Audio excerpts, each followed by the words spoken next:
Hello everyone, and welcome to Shield Files. I know it's probably been a while since you've heard my voice in the intro, but today we're talking about a character that I love and that I'm so excited to talk about. So let's get into Venom.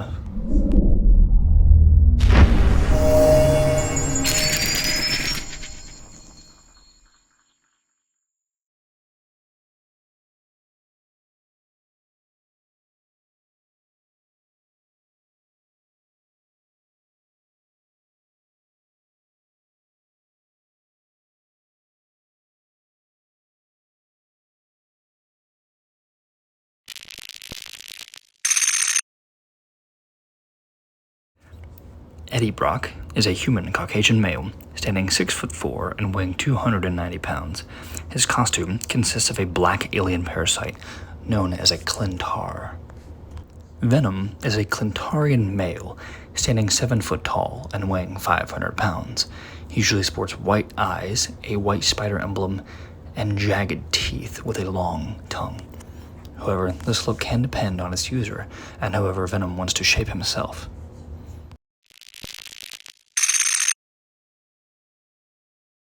Eddie Brock was born to Carl and Jamie Brock, who died in childbirth, leading to his father blaming Eddie for his wife's death and becoming cold and abusive towards him.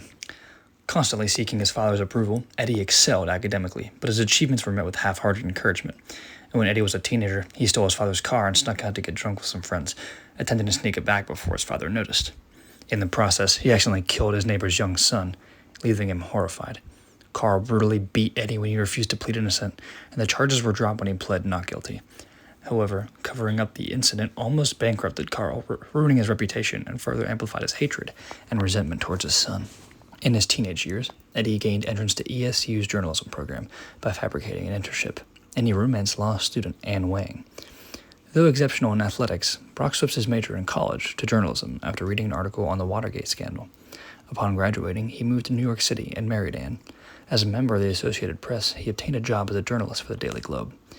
He proved himself to be highly talented, though even this did not get his father's approval. Eddie's big break as a reporter came when he intercepted a letter written by the Daily Globe by Emil Gregg, who claimed to be the serial killer, the Sin Eater. Contacting Gregg, Eddie wrote front-page exclusives interviewing the Sin Eater, protecting his identity under the First Amendment until a crisis of conscience and pressure from the police and his editor forced him to write an exclusive article revealing Gregg as the Sin Eater. However, it was revealed that Gregg was not the Sin Eater, as killings continued after Gregg's sentence was fulfilled. Gregg was found to be the true Sin Eater's delusional neighbor, making Brock a laughingstock among his fellow journalists. After being fired from the Daily Globe, he was forced to write venomous drivel for a tawdry tabloid. Disgusted by Eddie's refusal to accept responsibility for his own mistakes, Anne left him, his father disowned him, and his future appeared to be over. Brock blamed all these problems on Spider-Man, who was responsible for fighting the Sin Eater and revealing that he was still out there, and began an intense physical workout program, hoping to reduce the stress of his life. Although his body was honed to physical perfection, Eddie's vengeful obsession with Spider-Man only intensified. Eddie, who had been raised as a devout Catholic, decided to visit a church to beg forgiveness from God before intending to commit suicide. Once inside the church, he was caught by surprise when a symbiote that had recently been posing as Spider-Man's black suit ambushed and bonded with him. Drawn by their mutual hatred for Spider-Man, on which it fed, the symbiote bonded mentally and physically to Eddie, revealing Spider-Man's civilian identity to be Peter Parker. Agreeing to bond to the symbiote in exchange for revenge against Spider-Man, Eddie agreed to the symbiote's suggestion to use their merged form, Venom. Venom would go on to try to kill Spider-Man many times. Between the 3 years between the events of Sin Eater and Spider-Man Sins Rising, Venom went through many transformations. At first, Venom wanted nothing more than to kill Spider-Man, but eventually gave up his quest after realizing that Spider-Man was a hero and that his resentment was foolish. He would give up the Venom symbiote, which would be given later to Flash Thompson. For a while, the symbiote would miss Eddie, but enjoy Flash's presence. Later, when Flash was killed by the Green Goblin, the symbiote was returned to Eddie Brock, who reclaimed his powers and became Venom once more. He was then hell-bent on destroying the Sin Eater, who had resurfaced shortly after. By his own admission, Eddie was never a particularly functional or mentally adjusted man, though he frequently made efforts to better himself. Obsessed with and desperate for success, as a child and into his adulthood, he stole and lied in order to get the acknowledgement he desperately craved and further his career. His self-loathing and obsession with protecting the innocent stemmed from a traumatic incident where he accidentally killed a young child as a teenager, which his father went to extreme lengths to cover up. including brutally beating him when he announced his intent to plead guilty. Despite excelling academically and becoming a successful journalist, Eddie was never able to impress his father. Eddie possesses a great deal of intense rage, owing to the various traumatic and humiliating experiences he has endured over the course of his life. After the Sin Eater incident and bonding with the symbiote, Eddie focused this rage on Spider-Man and was initially obsessed with revenge against him at all costs. Early into his career as Venom, he was a little better than the criminals he would go on to take down, venting his rage on those unfortunate enough to cross his path. But after a fight with the Wolverine, he was inspired to use his powers for good, leading to him becoming the Lethal Protector. His Catholic upbringing significantly influenced his actions, and for a time he came to see himself as having been chosen by God to cleanse the earth of evil. However, Eddie's faith was not unshakable, and he would occasionally find himself doubting whether God was listening, which led him to ultimately abandon his faith. Eddie would eventually realize that Peter was never his enemy, and would deeply resent himself for his attempts to kill Peter. The two would reconcile before the events of Sin's Rising, where Venom would help Spider-Man defeat the Sin Eater and the Green Goblin. It's clear that even though Eddie was a misguided individual, his heart was always in the right place. His eventual attempts to be a hero and to better himself would mark the resurrection of Eddie Brock's heroic efforts, and Eddie, as the newly made superhero Venom, would never look back.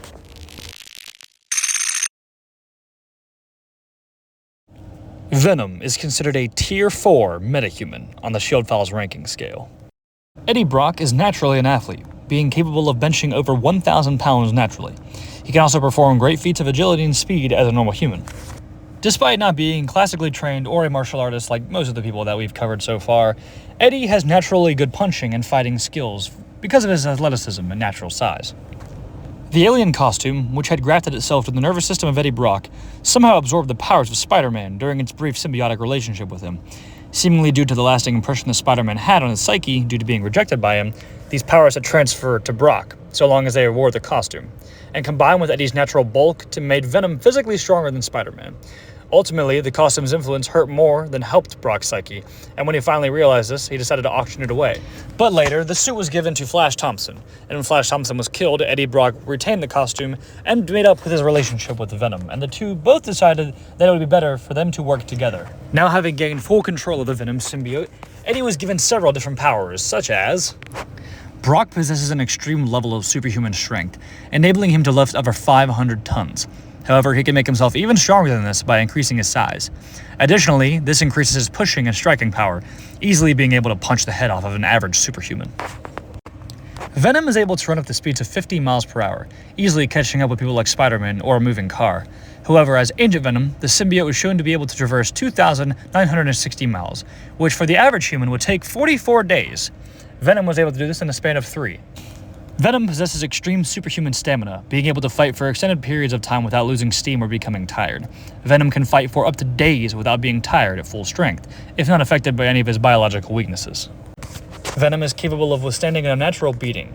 Venom is capable of being crushed in buildings, blown up by pumpkin bombs, shot in the chest by the Sin Eater, and utterly pummeled by people like Spider-Man, but remain completely intact. Venom's symbiotic makeup allows him to regenerate from most damage.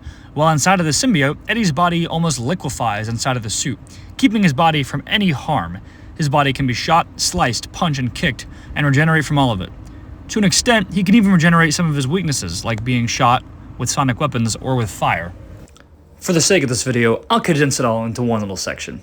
However, after bonding with Spider-Man, the Venom symbiote gained several of Spider-Man's powers.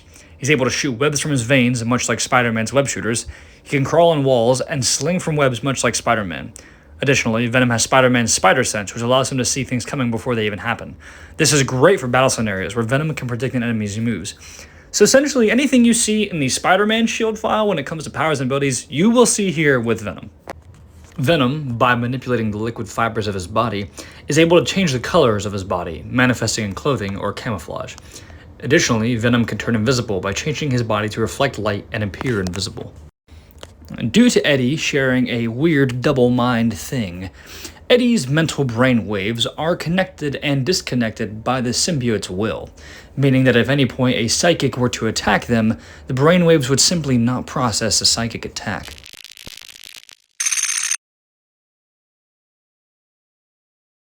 But of course, with many powerful heroes and villains comes very powerful and potent weaknesses, and Venom is no different. The signature weakness of any symbiote is sound. The Venom symbiote, as well as all symbiotes of its kind, possess a weakness to sonic energy. This refers to high decibel sonic blasts and extremely loud noises. These can make the symbiote feel discomfort and pain, and more powerful blasts can render the symbiote completely ineffective. Much like sonic energy, Clintar symbiotes possess a weakness to that of fire and high levels of heat. Symbiotes experience pain and discomfort when being affected by high levels of heat. However, they are much more resistant to fire than they are to sonic energy.